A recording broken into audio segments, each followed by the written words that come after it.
Welcome to Milford, Nebraska.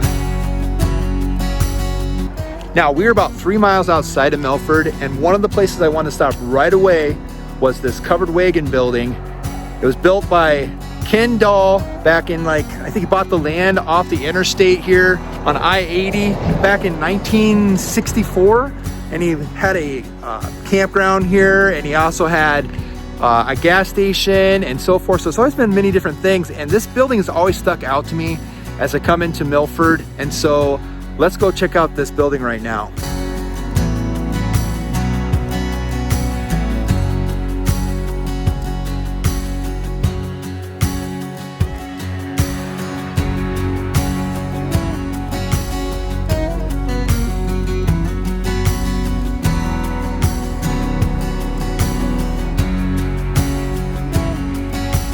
Now, the building itself was 50 feet by 50 feet, so 50 tall, 50 long, and he had about 24-foot tall wagon wheels that he had put on each corner of those. And his whole plan was to kind of make it this big deal where people would pull off the interstate. And you can obviously see it from the interstate right now as this abandoned building is run down. I don't know how much longer it's going to be around, really, and so that's why I really wanted to get the footage of it. Initially, he wanted to have oxen added onto it. There was what they would call a muffler cowboy, tall figure that he had out front, and that has been purchased multiple times, and I think the last time I heard it's out in Montana now.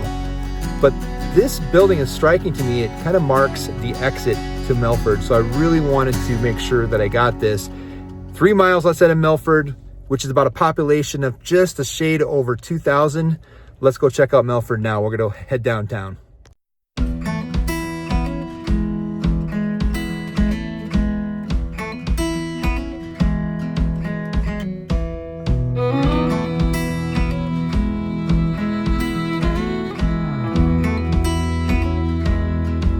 I think one of the super cool things about a town the size of Milford, Nebraska, like I said, just a shade above 2,000, about 2,100, is the authenticity of the businesses, right?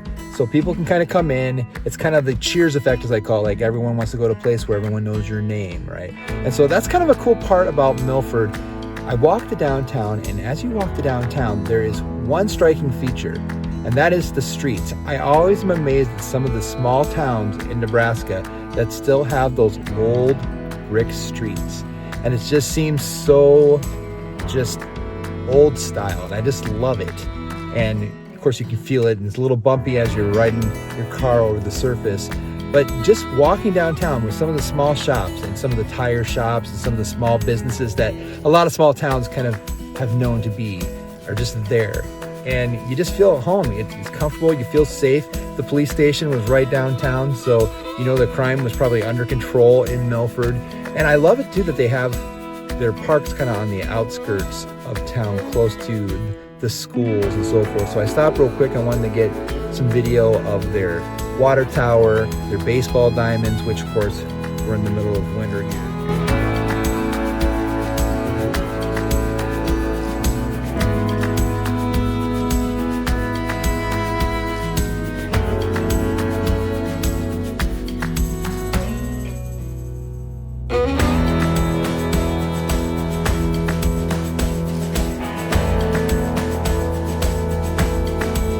Believe it or not, there's not a lot of snow going on right now in Nebraska, so we're kind of hitting a warm spell, which is right around 40, 50 degrees. Believe it or not, it's like hot when it's January. So it's just kind of a really cool place, and I am getting hungry. So I'm gonna go to this place that was introduced to me by a local. He said, hey, do you like sandwiches? I said, I love sandwiches. Well, you gotta go check out the Mennonite store, which is just on the edge of town. So we're gonna go there now. We're gonna get a sandwich, and we'll be right back.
there's that hot pepper jelly, isn't it?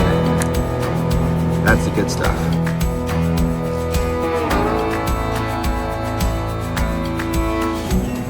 Thank you so much. It looks good. Thanks, Irma.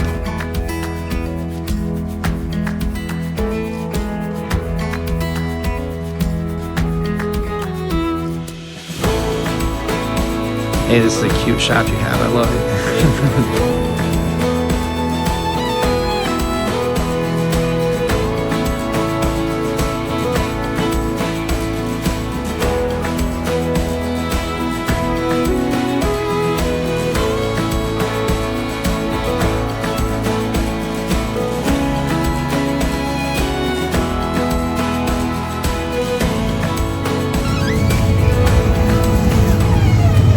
So the Main Street Market, Main Street Milford, it's a sweet place to go. I mean, I love the furniture they have out here.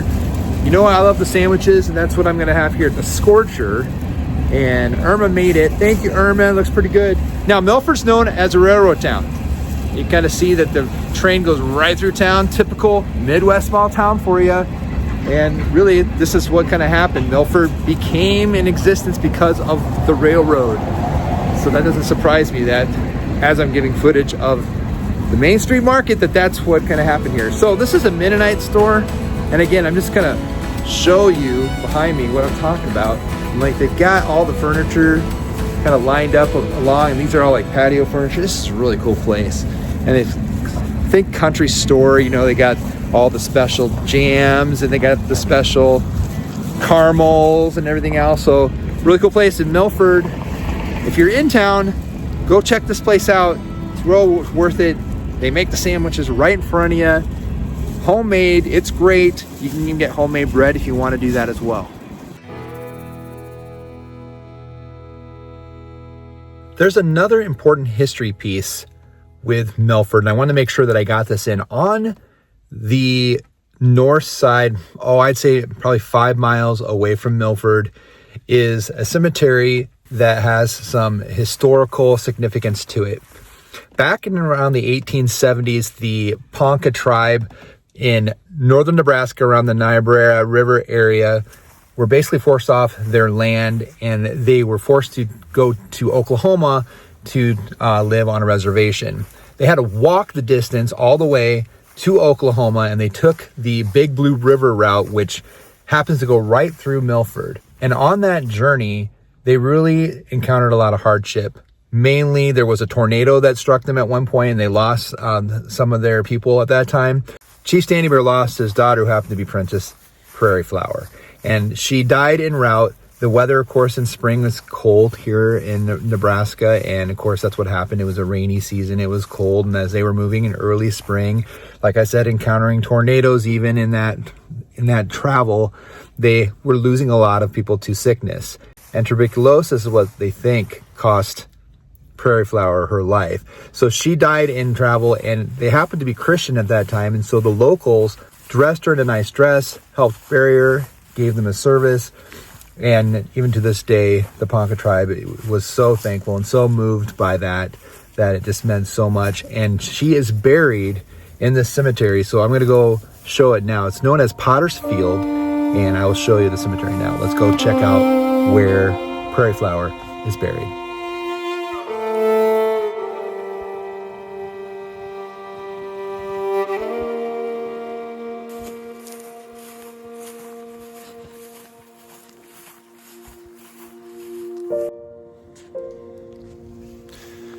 So we're at a place called Potter's Field, and this is historical in the sense, like I said earlier, that Princess Prairie Flower and her niece, actually, who, and another, and it looks like a couple others that died in that tornado that I was talking about. Now, Princess Prairie Flower died of sickness and tuberculosis, like I said earlier. And so they're buried in this place called Potter's Field, which is right here.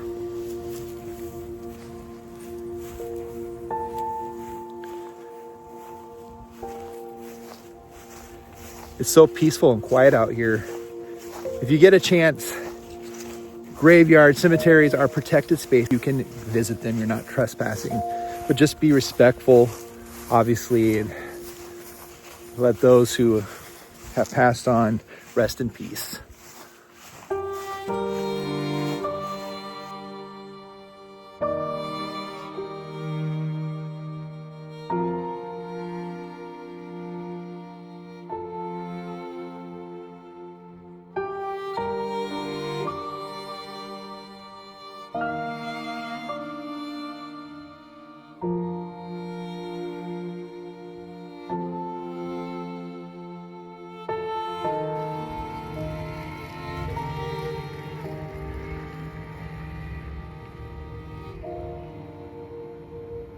So historically, we had to come back. There's a lot of history in Milford, actually, and one of them is Southeast Community College, which was the actually first trade school back in 1941 in the state of Nebraska. So historically, Milford's got a lot of history tied to it, whether it is